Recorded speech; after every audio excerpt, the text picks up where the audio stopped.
আল্লাহ বলছেন এই গুণে গুণান্বিত হতে হবে। মসজিদের সাথে যে সম্পৃক্ত হতে চায়, এখন জিজ্ঞাসা হচ্ছে ইমানদার কি মসজিদ ছাড়া অন্য কারো কাছে সম্পৃক্ত, অন্য কোনো কিছুর সাথে সম্পৃক্ত হতে পারে? ইমানদার কি গির্জার সাথে সম্পৃক্ত হবে, পূজার সাথে সম্পৃক্ত হবে? শেষ দিন কাল দশমীর দিন হবে, তাই তো ধর্মদান উৎসব সবার গেলে কি হবে, তাই তো নাকি? ওইদিকে গেলাম না, সেখানে ভালো করে খালি পয়েন্টটা আমাদের মধ্যে ঢুকায় নেবে। আয়াতের অনুবাদ খুব সহজ, কিন্তু আল্লাহ বুঝাচ্ছেন মসজিদের সাথে ইমানদারের সম্পৃক্ততা থাকবে। ইমানদার মাত্রই মসজিদের নির্মাণের সাথী হবে। কোন ইমানদার এই কথা বলতে পারবে না, না ঠিক আছে আল্লাহর প্রতি আমার ইমান তো পূর্ণ হয় না, অথবা আমার মসজিদের সাথে নাই, এই কথা বলার কোন সুযোগ নাই। ইমানদার মাত্র মসজিদের সাথে সম্পৃক্ত। আর আল্লাহ বলছেন তাহলে তার 1 নম্বর গুণ হবে আল্লাহর প্রতি ঈমান, আর 2 নম্বর গুণ হবে পরকালমুখী তার জীবনটা গঠন করা। আল্লাহ বলছেন এরপরে 3 নম্বর তার কি হবে? আল্লাহ বলছেন ওয়া আকামাস সালাতা ওয়া আতাজ যাকাতা ওয়া লাম ইয়াখশা ইল্লাল্লাহ।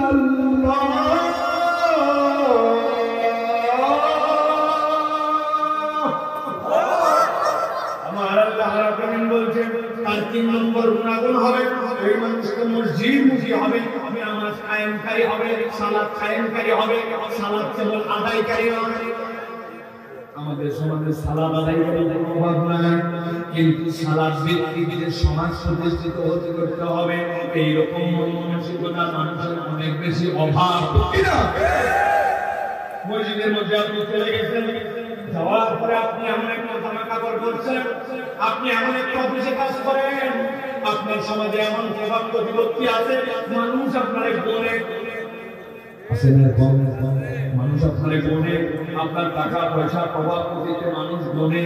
এখন আপনার জামা কাপড় নিয়ে আপনি প্রথম কাতারে দাঁড়াইছেন, পাশে একটা লোক কেবল ফ্যান চালায়, ফ্যানের দিকে খড়িগুলো লোড করে দিয়ে গায়ের মধ্যে ময়লা গেঞ্জিটা এখানে ফুটা কপাল উঁচু করলে কপাল দেখা যায়, কোমর থেকে গামছাটা খুলে গায়ের মধ্যে নিয়ে মাথার মধ্যে মসজিদ থেকে একটা বেবি নিতে নেওয়ার পরে ওই ব্যক্তিটার পাশে সেই গানে বানায় দাঁড়ায় গেছে।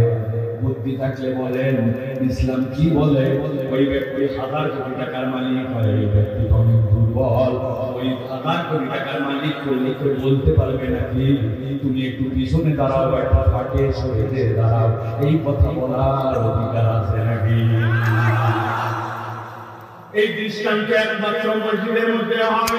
আপনি কত লম্বা, কত বেটে, আপনি কত ধনী, কত গরিব, আপনার প্রভাব কত, আপনি মন্ত্রী, মিনিস্টার নাকি রাষ্ট্রপতি নাকি জাতিসংঘের সভাপতি, আর আপনার পাশের লোকটাকে এইটা পার্থক্য করার কোনো অধিকার নেই। ভালো করে বোঝেন, আকামাস সালাহ মানে কি? সালাত প্রতিষ্ঠিতকারী হবে মানে কি? এই নামাজের বিধানটা সমাজের সব জায়গায় যেরকম সমান হবে, দুনিয়ার সব মানুষদের নামাজি হবে একই রকম ভাবে। এই মানুষগুলা যে নামাজটা মসজিদের মধ্যে আদায় করলেও এখানে কোনো বৈষম্য নাই, সাতারের মধ্যে পার্সোনালিটির মধ্যে। আল্লাহ বলছেন ওই ভিতরের জিনিসটা সমাজের সব জায়গায় যদি কায়েম করতে চাও, আমি আল্লাহ বললাম ওটাই সালাত প্রতিষ্ঠিত করা। আর আল্লাহ বললেন ওইটার ফান্ডামেন্টাল বিষয় হচ্ছে আল্লাহ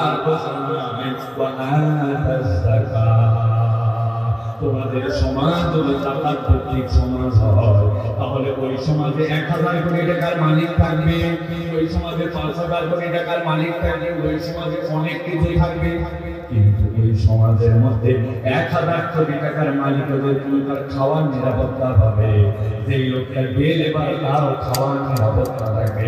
1000 কোটি টাকার লোকটা যদি আদালতে যায়, সে যখন ইনসাফের বিচার পাবে, ঠিক একরকম দুর্বল দিন সেও যদি বিচার প্রার্থী হয়, তার জন্য বিচারের ব্যবস্থা থাকবে। আল্লাহ বলছেন এটাই হচ্ছে আকামাস সালাহ, আদালত ভিত্তিক ন্যায় ইনসাফ ভিত্তিক সমাজ। আল্লাহ রাব্বুল আলামিন এই জন্য বলছেন তাহলে তাদের গুণাগুণ 4টা হবে, তারা মসজিদওয়ালা হবে, তারা মসজিদ বানাতে চায়।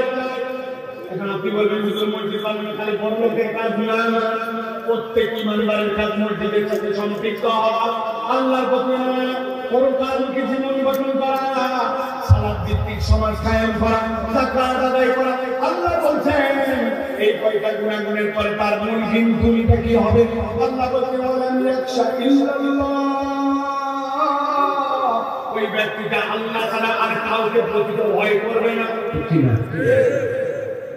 আল্লাহ ছাড়া প্রকৃত ভয় যদি আপনার অন্তর থেকে উঠে চলে যায় যে আল্লাহকেই কেবল ভয় করে, তাহলে আইনের সমাজ, আইনের শাসন প্রতিষ্ঠিত হওয়ার কোনো ব্যাপার নয়। কিন্তু আপনার যদি আল্লাহ ভীতি থাকে, দুনিয়ায় যত আইন করুক না কেন, এইটা দিয়ে আইনের সমাজ প্রতিষ্ঠিত করা সম্ভব নয়।